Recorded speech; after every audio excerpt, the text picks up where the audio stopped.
नमस्ते good morning जय जगन्नाथ आउ गोटे सुंदर ब्लॉग को आपण मानक स्वागत करुच्ची। देखो सकाल ये मोर गाधुआ पाधुआ सरी जाइए। ये ब्रेकफास्ट करूली। ब्रेकफास्ट चूड़ा गुंड बनाऊली।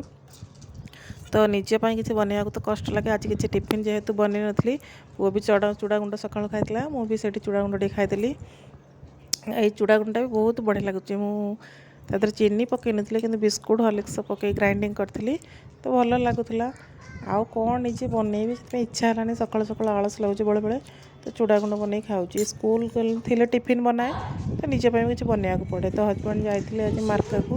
तो 70 किलोमीटर वाकिंग थी। गोटे रोड मार्च हुए प्रति मासरे फास्ट सैटरडे और लास्ट सैटरडे रे हुए।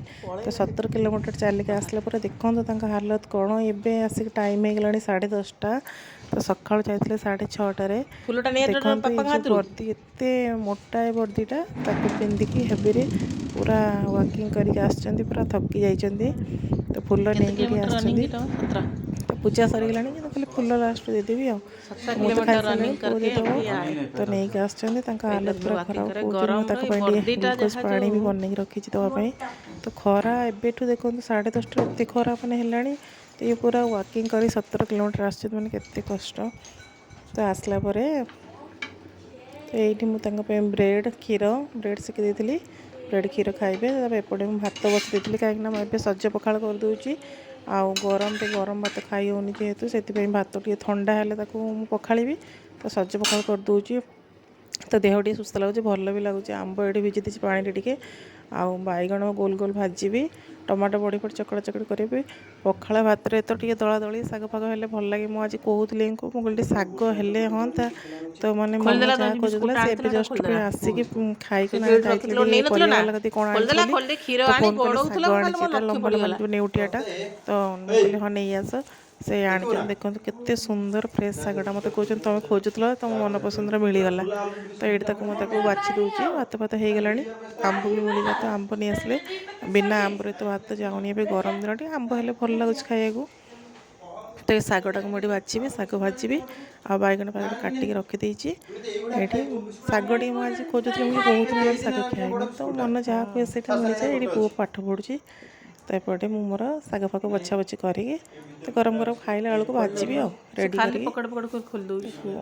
धुई कर सब रेडी कर दूँ।